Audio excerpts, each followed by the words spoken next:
Good morning. Just saw another little news article here, as it often happens, that just spurred a random thought here or comment.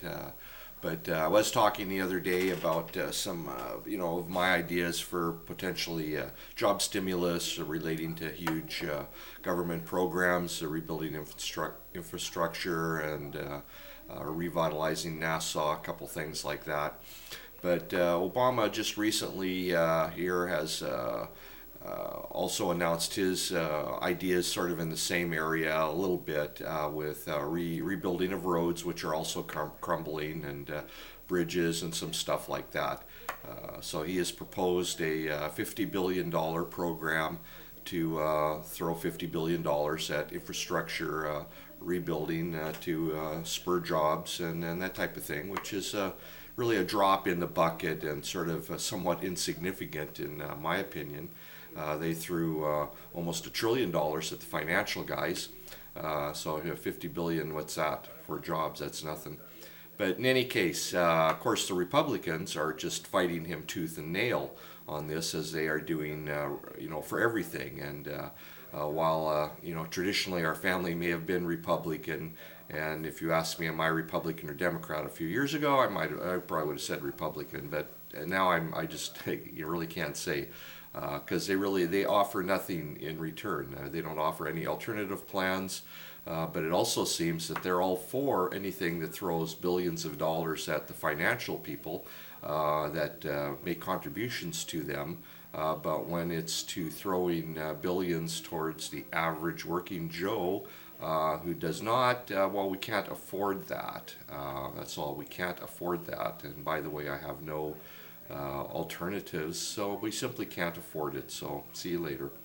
But this is also a subject of primarily my drift here is the just paralysis of government in the United States.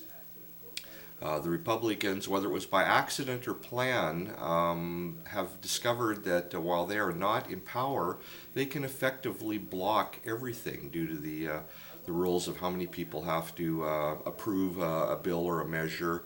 And so it's not a simple majority. So by no Republicans joining in, the Democrats cannot do anything unless they really try to force or bend some rules here and there. So while they are in power, they cannot govern.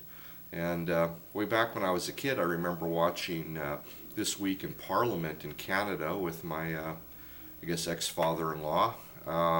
And I used to just sort of laugh at them because all they did at that time, it seemed to me, was argue. They would all be in a big room, and the party in power would propose a bill or an item, and our opposition party would just sort of get up and insult them and degrade the bill and argue against it, no matter whether the bill was good or bad. That was their job, was to argue against everything. However, because the party in power had the power, the bill was passed. And so the day that the party in power could not pass a bill, that would cause a no confidence vote. So all of a sudden you would have to have an election because the party has to be able to power, or has to be able to run the government. So that would trigger an election that they would have within like 90 days or something like that. So it was very quick. Wasn't years of posturing and finagling and all that kind of stuff. But I just used to get a joke out of, I thought it was a joke with the arguing and bickering that went back and forth. But now I see that, while they argued and bickered, things happened. And the day things didn't happen, we had an election to put a party in power that would make things happen again. In this country, we've been paralyzed for, years and years and years. And so perhaps in that area, the parliamentary system has some advantages. I also note, these people would get together in the parliamentary system and actually be in the same room. Nowadays, whenever you see somebody doing a speech from the House of Representatives or Congress or something like that, if the camera ever pans around, you find, hey, there is nobody in the room. They're just talking to an empty room. So at some point in time, is everybody else forced to sit down and listen to what's going on and watch a video? I sort of doubt it. So you have all this speech making going on to nobody. So it's just no wonder we can't get anything done.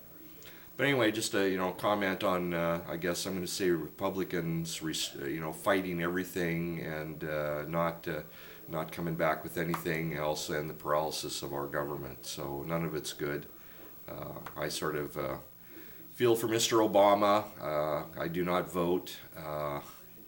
But if I had have voted, I probably would have voted for Obama, feeling that perhaps he was bringing change, and maybe he thought he was, but he's been unable to do so. Maybe his change was more of he thought he could delegate things like the medical plan, where he just sort of delegated it to Congress to get it taken care of, and he perhaps thought they would. I don't think anybody in the real world thought they would, because they can't do anything anyway. So he let them fight with that for a year or more, and it got nowhere. Plan we got is probably going to be crap, but medical care is a whole nother subject I could talk on for a while. So we'll leave that for now and talk about that later. Anyway, food for thought. Catch you later.